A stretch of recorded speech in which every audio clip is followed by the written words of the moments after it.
Traveler, Paimon. I suppose your story is ready. Yep. How about you? Do you need some more time? No need. I am also ready to tell my story. Paimon calls dibs! Paimon first! Please, go ahead. Okay, here goes. Once upon a time, there was an evil researcher who went into the mountains and did a crazy experiment on whopper flowers to transform their appearance. After a lot of pain and suffering, the whopper flowers finally took on a human form. Then they stood by the side of the mountain to wait for unsuspecting bypassers. To whoever spoke to them, they would ask some questions such as, "Who am I? Who are you?" If the bypasser got the wrong answer, the last sound they'd make would be a yelp before the whopper flower ate them alive in one bite. Ooh, truly frightening. What the? You two aren't scared at all! Don't go nitpicking, okay? If you didn't like the story, go write your own! In other words, the whopper flowers would ambush and then completely replace their victims. And then what? Go back to where the person lives? Enter their home? Eat their whole family? Paimon made up this story, but now Paimon's the one who's scared by it. It's a good story. Oh, may I write it down? I may bring it up in future conversations. What for? Just to scare people with? Yes. You've got a real mean streak, Albedo. Mine is a little longer than yours. It starts with an alchemist.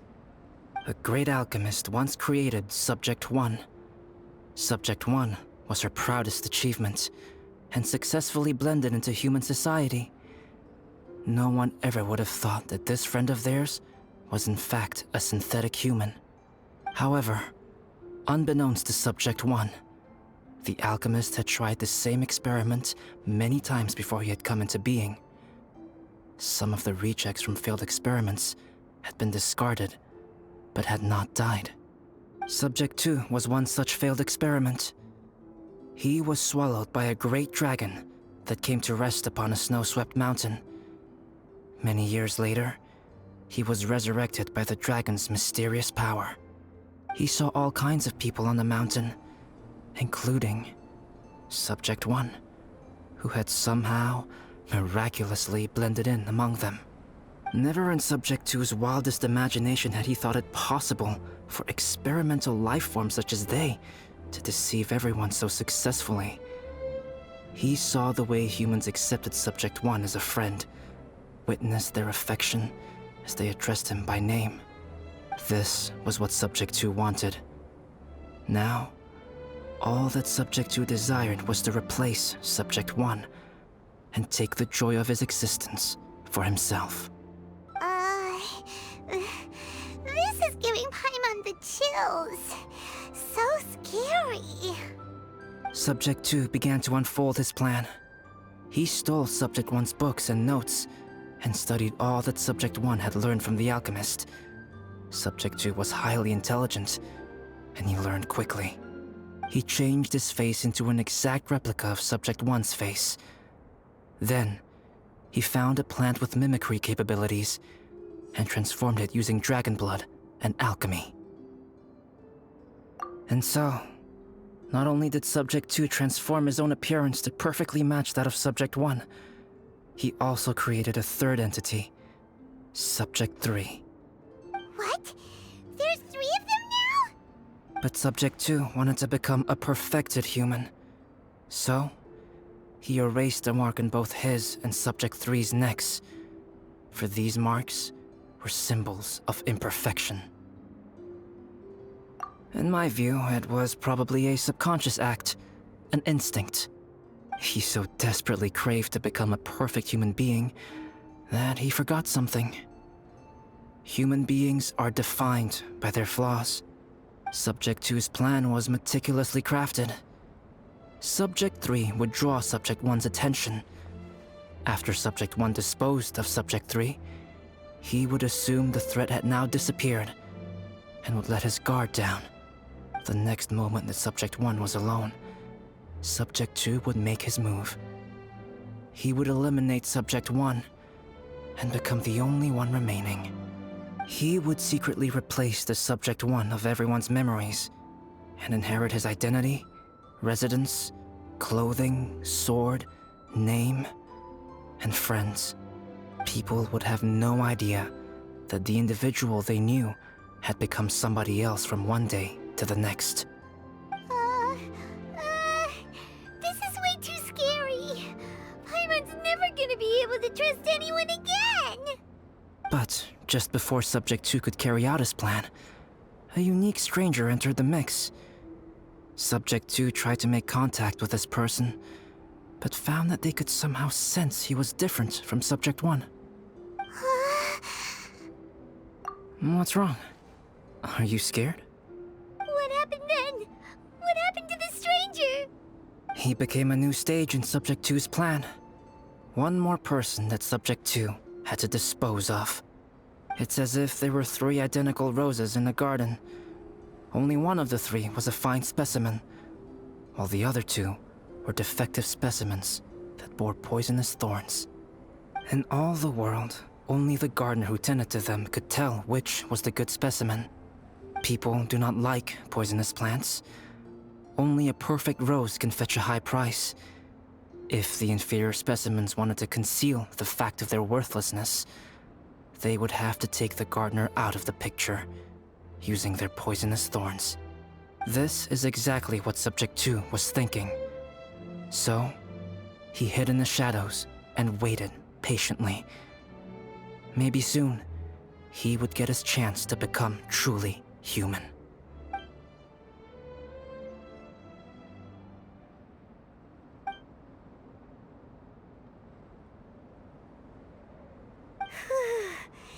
That was intense!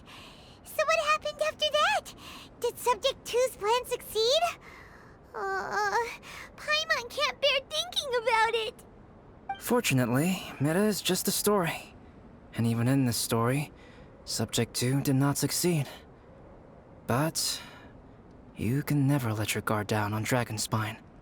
Monsters mutated with Durin's power and blood are also creatures of Rhine-Daughter, just like me. You must beware of all such creatures. I'm glad to hear that.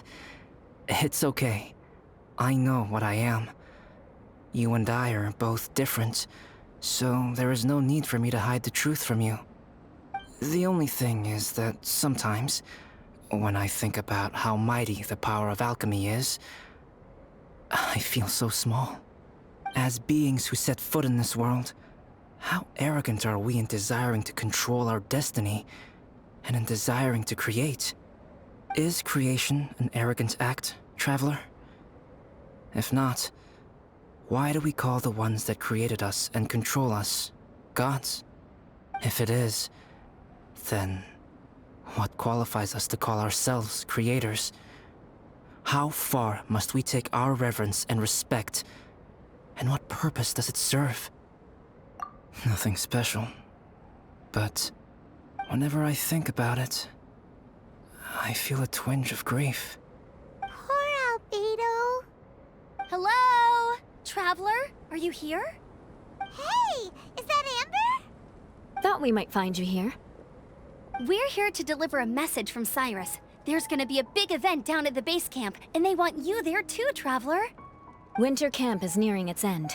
Apparently, even provisional instructors are required to attend.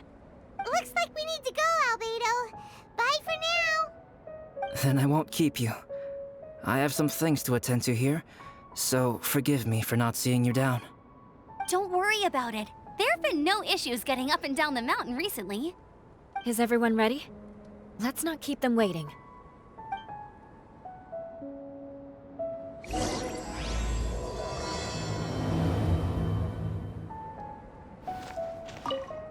Go ahead. You're one of their instructors, no?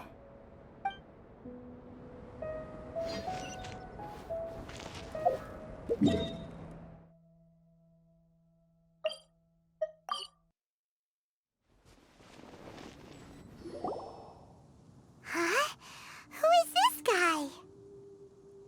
Allow me to introduce Yozerv. He's Joel's father. Dad, this is that traveler I was telling you about.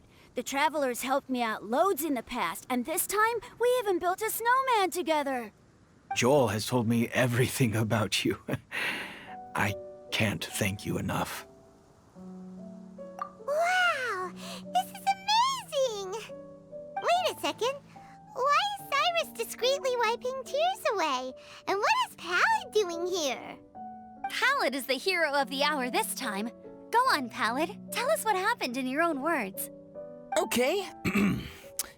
The weather was fine on that fateful day, and I had a feeling that Lady Luck was smiling down on me. So I trusted my gut and set off to explore somewhere new, somewhere dangerous. Because where there is great danger, there is also great treasure. Why does this sound so hard to believe? But I had only been away from the group for a short while when I fell down a slope and just started rolling. Uh-oh. Did my bad luck rub off on him when we ran into each other on the mountain? The place I fell to was somewhere I didn't recognize, and I'd sustained a few injuries. I remember thinking to myself, this is the worst luck I've ever had in my whole life. Then I met Yozerv. He'd heard the sound of me falling and came out to see what was going on.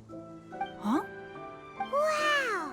So it was completely by chance then! I thought he must have been someone from the Adventurers Guild here for the event, but after a few words of conversation, it was clear that he was having memory problems. He didn't even know his own name. The temperature was freezing, and there was no time to deal with all that there and then, so I convinced him to come back to the camp with me and figure everything else out after we got there. We got back to the camp, ran into Joel, and the moment he saw him, he froze for a second with this completely stunned expression on his face, and then he started crying out, "Dad! Dad!" That's when Yozerv suddenly started to remember. My memory has still not fully recovered, but Joel and his mother, they are the only ones that I will not, no, that I cannot forget. Daddy. Daddy's right here, Joel. Daddy's right here. Yozerf, don't you remember anything else at all? The poor princess, feeding the foxes? I'm sorry. I have no recollection. Maybe it's because of the head trauma. I'm not sure. I woke up and found myself covered in blood. My things were gone, and there was nothing to indicate who I was or how I got there. I crawled into a cave and settled in for a slow recovery. After my legs and feet were a little better, my hunting skills were what kept me alive. Dad, I was so worried about you. I'm all right now, Joel. Oh, don't cry. Daddy's not going anywhere. I'm here to stay. Oh, this is good. This is good. You know what, though? I definitely think my luck got worse after running into Benin on that mountain. I knew it. I just... No. I just meant if it weren't for you, there's no way I ever would have run into Yozerv on a mountain this huge. Besides, we got back safely, didn't we? So don't blame yourself. Maybe sometimes miracles can only happen when you get just unlucky enough. Pallid. When did you become such a smooth talker, huh? Huh? Am I? I was just telling the truth. Oh, yeah. I want to say thank you to the Traveler, Uncle Cyrus, Auntie Eula, and Auntie Amber. Thanks, everyone. You all helped look after me, and I will always remember it. But I guess I can't take the snowman with me, or it'll melt once it leaves Dragonspine. It's such a shame. Oh, I can help with that. One moment. Huh? Eula? Here, take this. It's powdered rime. Just add it to your snowman, and it will never melt. Wow! Really? Oh, this is awesome! You're the best, Auntie Eula! Dad,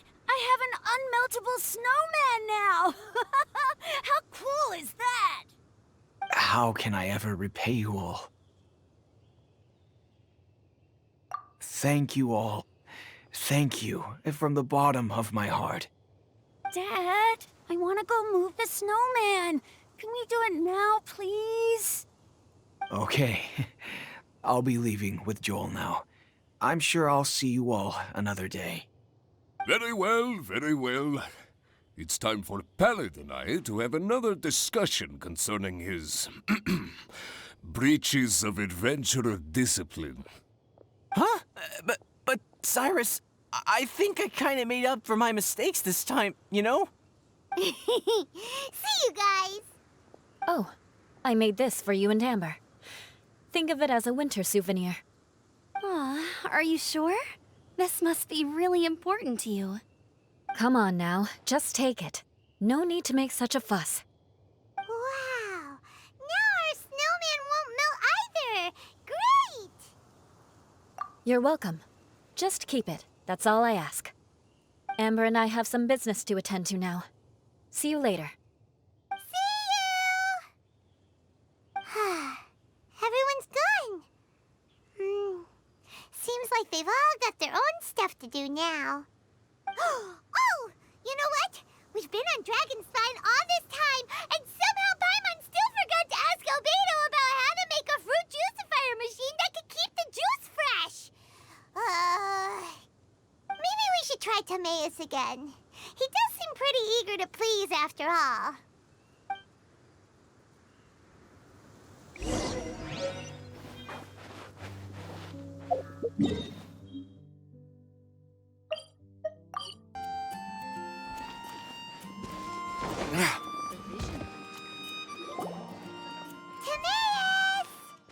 Traveler and Paimon, what can I do for you? Wait a minute. You've got that mischievous look on your face. Oh, you're not still thinking about that ridiculous juicer thing, are you? Timaeus, will you help us? Well, if the Traveler isn't really interested, then, yeah, maybe I'll give this one a pass. It's just the weirdest request ever. No, but Paimon's Sunsetias are gonna go to waste without it. And the time it would take me to research something like that, I could probably pick those Sunsetias again 10 times over. New research project, Timaeus? We meet again. Oh, Albedo, thank goodness. So the situation is, Paimon wants a machine that can turn fruit into juice and keep the juice fresh. I mean, surely it's... Majorly important, that's what it is. If you can manage to invent this, we'll never have to worry about fruit going bad ever again. That's impossible.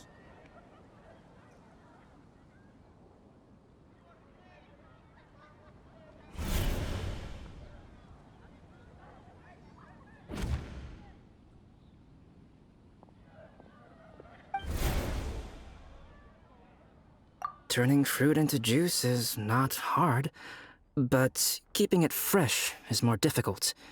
But if you simply want to keep the fruit from rotting, there are many ways to achieve this. Right, Traveler?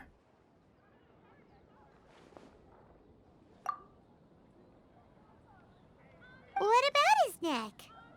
What's wrong? Is there something on my neck? From the look on your face, it's as if you thought I just played a practical joke on you that was in exceedingly poor taste.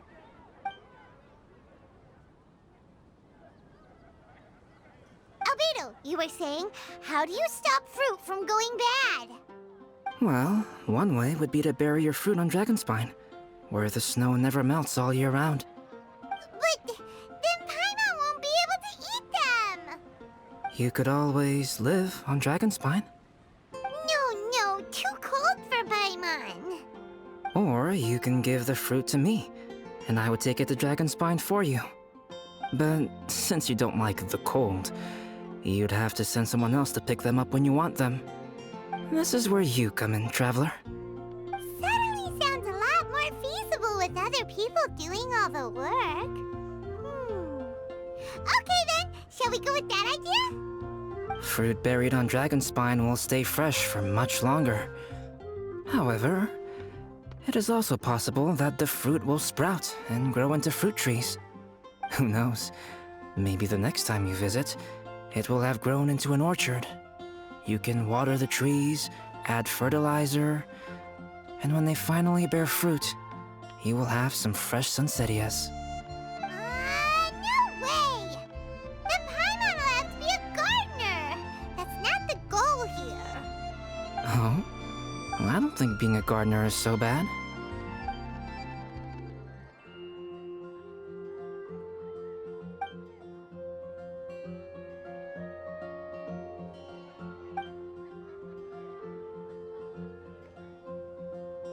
Albedo!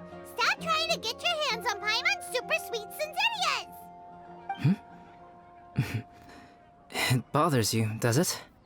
Of course it bothers Paimon! They are the rarest, super-duper sweetest Cinzittias ever!